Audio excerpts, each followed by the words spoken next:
Welcome to stock study market অ্যানালাইসিসের নতুন ভিডিওতে আপনাদের সবাইকে স্বাগতম। আজকের এই ভিডিওতে আপনারা থাম্বনেল দেখে বুঝতে পেরেছেন, এই ভিডিওতে আমরা একটু অন্যরকম বিষয় নিয়ে ডিসকাস করব, যেখানে সেবির অলরেডি ডিক্লারেশন চলে এসছে যে সাপ্তাহিক যে ব্যাঙ্ক নিফটির এক্সপায়ারি হতো, সেই ব্যাঙ্ক নিফটির এক্সপায়ারি কিন্তু প্রত্যেক সপ্তাহে হবে না।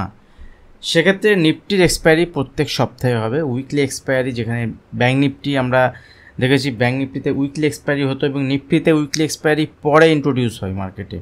ইনিশিয়ালি প্রথমে ব্যাঙ্ক নিফটিতে যে উইকলি এক্সপায়ারি এটা ব্যাঙ্ক নিফটিতেই চালু হয়েছিল, কিন্তু এখন থেকে মিনস 20 নভেম্বর, যেটা আগে থেকে একটা ভিডিও আমি আপনাদের সঙ্গে শেয়ার করেছিলাম, যে ভিডিওতে আমি ডিসকাস করেছিলাম যে মার্কেটের যে নতুন রেগুলেশন রুলস যে এসছে, সেখানে যে সেবির রুলস অনুযায়ী এফএনও ট্রেডিংয়ের খরচ বাড়ছে। দ্যাট মিনস আপনি এখানে এক লট যে সাইজ ছিল সেটা বাড়বে। তো এখন যেটা নতুন যে রুলস সেটা হচ্ছে এখানে উইকলি বেসিসে ব্যাঙ্ক নিফটিতে যে ট্রেড হতো, উইকলি ব্যাঙ্ক নিফটি আর ট্রেড হবে না। উইকলি বেসিসে এখানে ব্যাঙ্ক নিফটিতে আর ট্রেড হবে না, মান্থলি ট্রেড হবে। Last bank Nifty weekly trade কোন দিন পর্যন্ত হবে? 13 নভেম্বর। এবং 13 নভেম্বর ব্যাঙ্ক নিফটির ক্ষেত্রে মিড ক্যাপ যদি দেখি, মিড ক্যাপের ক্ষেত্রে মিড ক্যাপ সিলেক্ট যেটা ট্রেড হয় এভরি উইক, সেখানে লাস্ট ট্রেড হবে 18 নভেম্বর। এবং ফিন নিফটি যেখানে ট্রেড হতো ফিন নিফটি, সেখানেও ফিন নিফটিতে 19 নভেম্বর লাস্ট উইকলি এক্সপায়ারি এখানে ট্রেড হবে। দ্যাট মিনস 13 ব্যাঙ্ক নিফটি, 18 এবং 19 নভেম্বর মিড ক্যাপ এবং ফিন নিফটি। এরপর থেকে কিন্তু ব্যাঙ্ক নিফটিতে মিড ক্যাপ এবং ফিন নিফটি এই তিনটে যে ইন্ডেক্স আছে এনএসিতে, মানে ন্যাশনাল স্টক এক্সচেঞ্জের ক্ষেত্রে, এই তিনটের মধ্যে একটাতেও উইকলি এক্সপায়ারি আমরা দেখতে পারবো না। এক্ষেত্রে শুধুমাত্র মান্থলি এক্সপায়ারি হবে, যেটা আজ থেকে বেশ কয়েক বছর আগে 2016-17 সালে যদি আমরা দেখি, ওই সময় এরকমই মার্কেটে ছিল এবং সমস্ত ইন্ডেক্সের ক্ষেত্রে কিন্তু এরকম মান্থলি এক্সপায়ারি, বা স্টক অপশানের ক্ষেত্রে যদি আপনি দেখেন, স্টক অপশানে যেমন মান্থলি এক্সপায়ারি ছিল তেমন মান্থলি এক্সপায়ারির মতো এগুলোও স্টক অপশানের মতোই কাজ করবে। আর মেবি এখানে সেন্সেক্স যেটা আছে বিএসসির ক্ষেত্রে সেন্সেক্সে উইকলি এক্সপায়ারি হতে পারে। তাহলে কি ব্যাঙ্ক নিফটির যে ভলিউম, ব্যাঙ্ক নিফটিতে যে ভলিউম ছিল, ভলিউম অবভিয়াসলি নিশ্চয়ই এখানে ব্যাঙ্ক নিফটির ভলিউম কমবে, ব্যাঙ্ক নিফটির ভলিউম এখানে ডিক্রিজ করবে। ব্যাঙ্ক নিফটির ভলিউম যদি এখানে ডিক্রিজ করে, দ্যাট মিনস যে ভলিউমে ব্যাঙ্ক নিফটিতে ট্রেড হতো সেটা কিন্তু ডিক্রিজ করবে, মানে কমবে। এবং কমে এটা আসবে কোথায় না, নিফটিতে যে উইকলি এক্সপায়ারি হতো সেই উইকলি এক্সপায়ারি কিছুটা নিফটিতে আসবে, নিফটি উইকলি এক্সপায়ারি এখনও থাকবে। এবং সেন্সেক্সে উইকলি এক্সপায়ারি, সেন্সেক্সে জেনারেলি আমি ট্রেড করি না সেইভাবে, তো হয়তো বা আমাদের আগামী দিনে সেন্সেক্সের দিকে নজর রাখতে হতে পারে, সেন্সেক্সে যেহেতু উইকলি এক্সপায়ারি থাকবে। এবার আসি ব্যাঙ্ক নিফটিতে, যদি ব্যাঙ্ক নিফটির কথা বলি, ব্যাঙ্ক নিফটিতে যদি আমাদের এখানে উইকলি এক্সপায়ারি এখানে বন্ধ হয়ে যায় ব্যাঙ্ক নিফটির ক্ষেত্রে, সেক্ষেত্রে অসুবিধা কী হতে পারে? এবং এক্ষেত্রে ব্যাঙ্ক নিফটিতে যারা হিরো জিরো ট্রেড করতেন বা প্রত্যেক সপ্তাহে উইকলি যেহেতু ব্যাঙ্ক নিফটিতে ট্রেড করতেন, তাদের ক্ষেত্রে একটা বড় প্রবলেম, তারা ব্যাঙ্ক নিফটি কিন্তু সেই ট্রেড সেট আপ আর পাবেন না। তো যেহেতু ব্যাঙ্ক নিফটিতে সেই ট্রেড সেট পাবেন না, সেক্ষেত্রে আপনি নিফটিতে শিফট হতে পারেন, নিফটিতে। এবং এটা অবভিয়াসলি ভালো যে প্রত্যেক সপ্তাহে যে উইকলি এক্সপায়ারি ছিল, যেখানে প্রত্যেকটায় এখানে একটা হেভি ভলিউম জেনারেট হতো এবং ম্যাক্সিমাম মানুষ এই নিফটি, ব্যাঙ্ক নিফটি, ফিন নিফটি, মিড ক্যাপ ইন্ডেক্স যার যেদিন এক্সপায়ারি ছিল সেদিন তার দিকে ঝোঁক থাকতো এবং সেদিকে ট্রেড করতো। ম্যাক্সিমাম 90%, মোর দ্যান 90% এখানে লুজার হতেন। তাদের ক্ষেত্রে ব্যাঙ্ক নিফটির ক্ষেত্রে বা অন্যান্য যে ইন্ডেক্সের ক্ষেত্রে সেটা কিন্তু থাকবে না।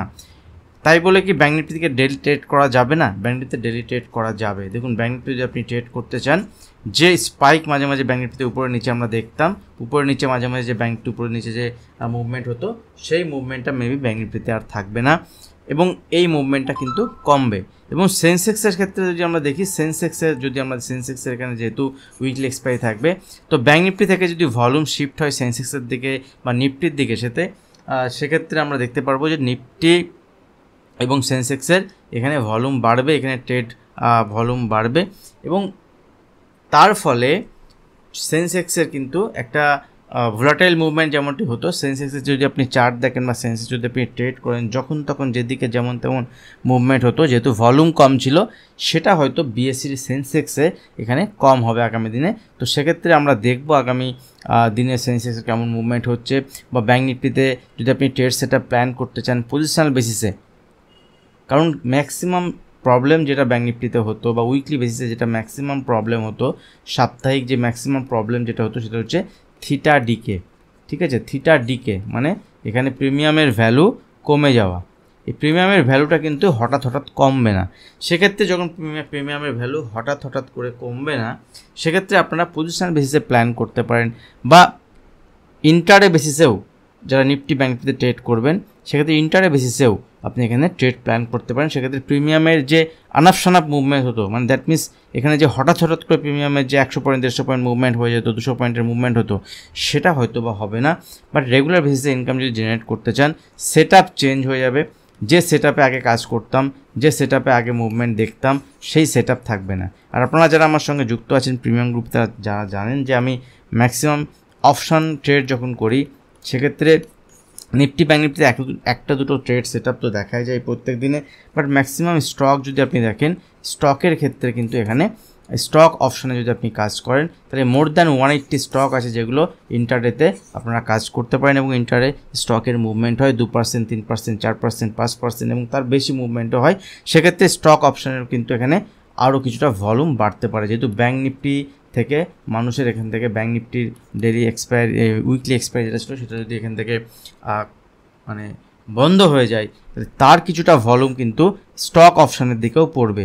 তো মেন কথা হচ্ছে এখানে যে ব্যাঙ্ক নিফটি উইকলি এক্সপায়ারি বন্ধ হচ্ছে, তার ফলে যে বিশেষ কিছু পরিবর্তন হবে মার্কেটে এটা নয়, বিশেষ ভলিউম পরিবর্তন হবে এটা নয়। তবে হ্যাঁ, অবভিয়াসলি এটা ঠিক যে ভলিউম কিছুটা এখানে ডিক্রিজ করবে, ভলিউম কমবে ব্যাঙ্ক নিফটি থেকে, কিছুটা ভলিউম যাবে এখানে সেন্সেক্সের ক্ষেত্রে। সেন্সেক্স এখনও পর্যন্ত বেশি ভলিউমে ট্রেড হয় না, তো সেক্ষেত্রে সেন্সেক্স একটু দেখতে হবে। মানে ধরুন আগামী যখন 20 নভেম্বর মানে 20 নভেম্বরের পরের থেকে সেন্সেক্সকে অবজার্ভ করতে হবে 15 ডেজ মানে 15 দিন বা 1 মাস, দেন এখানে আপনার সেট আপ বুঝতে হবে, দেন এখানে আপনি কাজ করতে পারেন। আর একটা ভলিউম যাবে নিফটিতে, কারণ নিফটিতে এখন যে ভলিউম আছে, নিফটিতে অনেক আগে থেকে আমরা ট্রেড করি, নিফটিতে একদম প্রথম থেকে আমি ডেলি বেসিসে নিফটি আপনাদের সঙ্গে অ্যানালিসিস শেয়ার করি। তো নিফটিতে একটা ভলিউম কিন্তু এখানে ইনক্রিজ করবে।